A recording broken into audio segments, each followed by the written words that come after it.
దేవుని ఘనమైన నామమునకు స్తోత్రములు. ఈ వాగ్దానం వింటున్న మీకందరికీ మన ప్రభువును ప్రియ రక్షకుడైన యేసుక్రీస్తు నామములో శుభములు, మా హృదయపూర్వకమైన వందనములు తెలియచేస్తున్నాం. ఈరోజు దేవుని వాగ్దానం 2వ దినవృత్తాంతముల గ్రంథం 20వ అధ్యాయము 17వ వచనం. భయపడకుడి, జడియకుడి, యెహోవా మీతో కూడా ఉండును. ఈ మంచి వాగ్దానం వింటున్న మనందరి వినికిడిలో మన మంచి దేవుడు నెరవేర్చునుగాక. ఆమేన్. ప్రియ దైవ జనాంగమా, మన ప్రభుల వారు మనతో చెప్తున్న వాగ్దానం చూడండి. భయపడొద్దు, జడియొద్దు. మీకున్న అనారోగ్యాన్ని బట్టి భయపడుతున్నారా?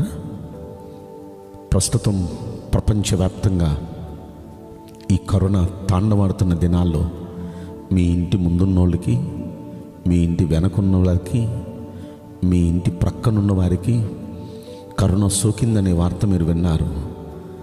ఇంటిలో భయపడుతూ ఉన్నారా? బయటికి వెళ్ళాలంటే ఒక భయం, ఎక్కడికి వెళ్ళాలన్నా ఒక విధమైన భయం, ఆందోళన మిమ్మల్ని వెంటాడుతుందా? భయపడొద్దు, కరోనాకు భయపడొద్దు. అలాగే ఏ విధమైన వ్యాధికి భయపడొద్దు. ఇప్పుడు ఏ వ్యాధి వచ్చినా సరే హాస్పిటల్కి వెళ్ళాలంటే ఒక విధమైన భయం. ఎందుకంటే అక్కడ వాళ్ళు కరోనా టెస్ట్ చేయమంటారేమో, మళ్ళీ ఏమైందో, ఏ బలహీనత అయినా సరే జనాలు భయపడిపోతున్నారు.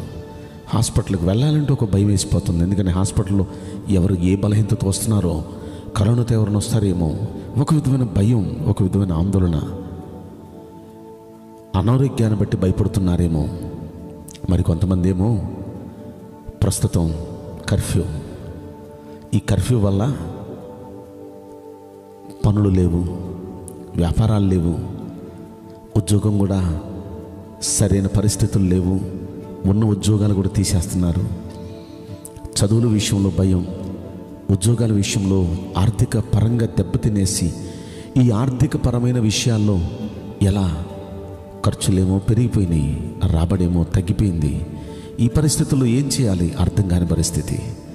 ఆర్థికపరమైన భయాలా, ఆరోగ్యపరమైన భయాలా, కుటుంబ సమస్యలు అనే భయంతో మీరున్నారా? పొద్దున్న లెగిస్తే రాత్రి పడుకునే వరకు ఎన్నో ఛాలెంజెస్, ఎన్నో భయాలు వెంటాడుతున్నాయి. ఎన్నో ఇబ్బందులు, ఎన్నో ఇరుకులు, ఎన్నో భయంకరమైన పరిస్థితులు గుండా వెళ్ళాల్సిన పరిస్థితి.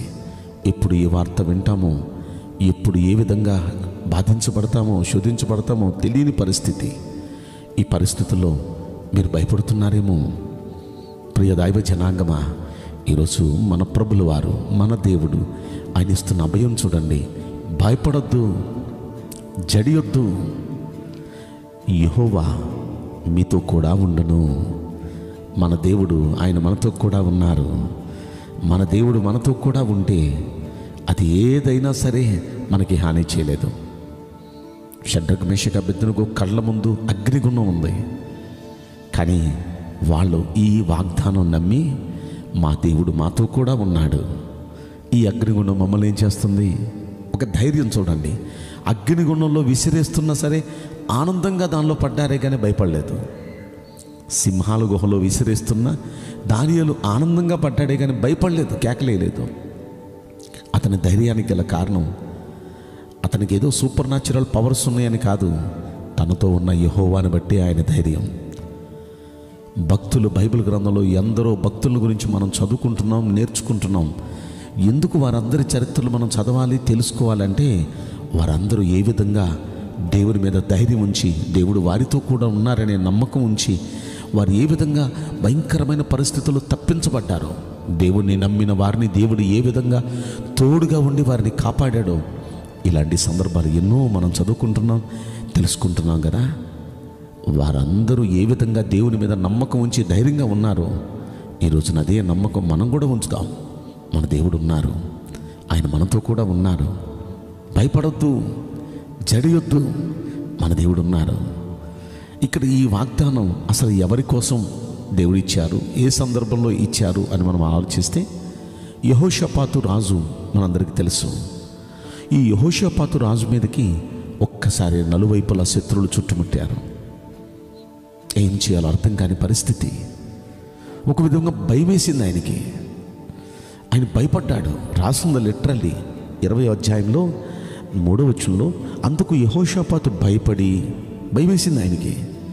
కానీ భయపడిన ఆయన చేసిన తెలివైన పని ఏంటంటే, యెహోవా యొద్ద విచారించుటకు మనసు నిలుపుకున్నాడు. దేవుని పాదాల దగ్గరికి వెళ్ళి విచారించడానికి తన మనసు నిలుపుకున్నాడు. మనసు సమస్యలు వచ్చినప్పుడు పరిపరి విధాలుగా వెళ్ళిపోతూ ఉంటుంది.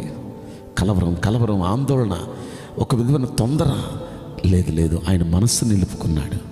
దేవుని పాదాల దగ్గర గడపటానికి, దేవుణ్ణి విచారించడానికి మనస్సు నిలుపుకున్నాడు. మీరు రకరకాల సమస్యలు గుండా వెళుతుంటే కలవరం వస్తుంది కదా, ఒక విధమైన తొందర వచ్చేస్తుంది కదా. తొందరపడద్దు, కలవరపడద్దు.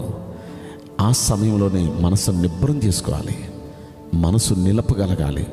మనసు నిలిపాడిన దేవుని దగ్గర విచారణ చేశాడు.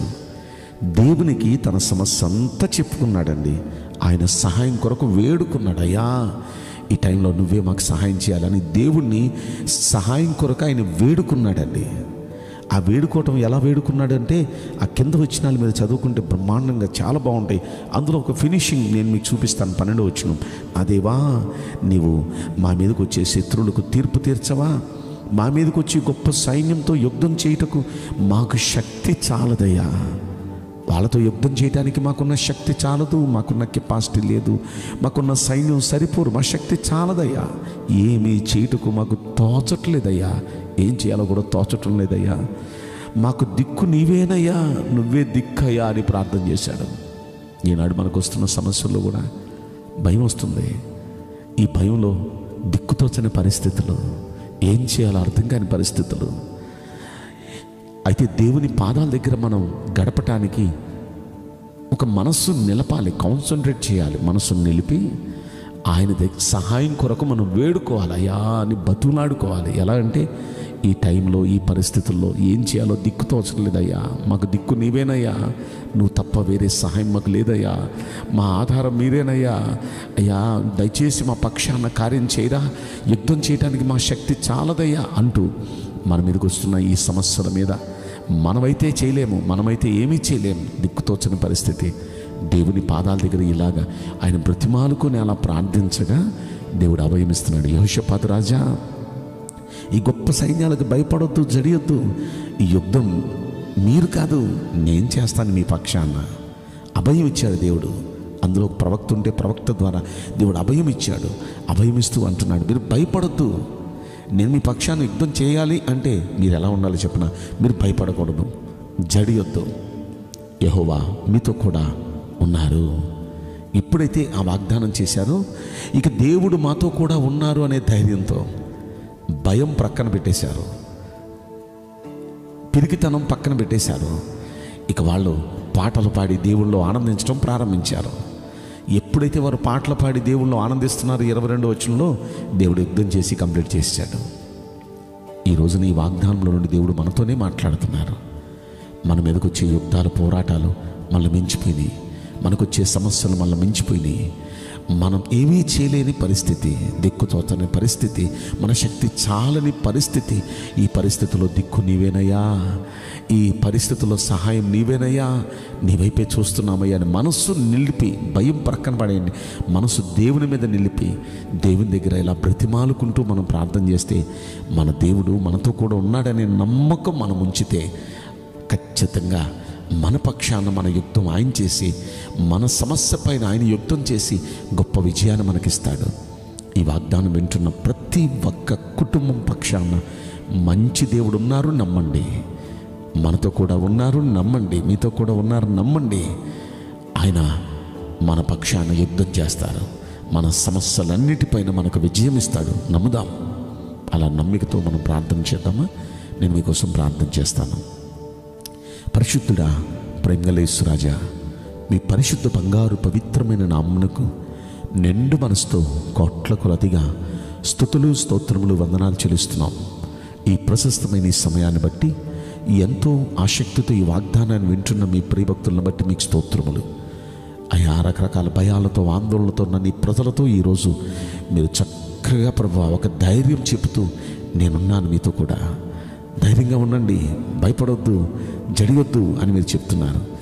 మీ మాటను బట్టి వారు ధైర్యం తెచ్చుకొని మీరున్నారు అనే ధైర్యంతో నిబ్బరంగా ఉండి వారు మీ పాదాల దగ్గర ప్రార్థిస్తూ మనస్సును ఏకాగ్రత నిలిపి మీ సన్నిధిలో మిమ్మల్ని బ్రతిమాలుకుంటూ ప్రార్థిస్తూ మీ ద్వారా విడుదల పొందుటకు మీ బిడ్డలకు మీరే సహాయం చేయమని ఈ బిడ్డలందరినీ మీ చేతులకు అప్పగించుకుంటూ ఈ కొద్ది మనవులు నజరుడైన యేసుక్రీస్తు ప్రశస్తమైన నామములో మిక్కిలి వినయముతో ప్రార్థించి బ్రతిమలాడి వేడుకుంటున్నాం ప్రియ పరలోకపు తండ్రి.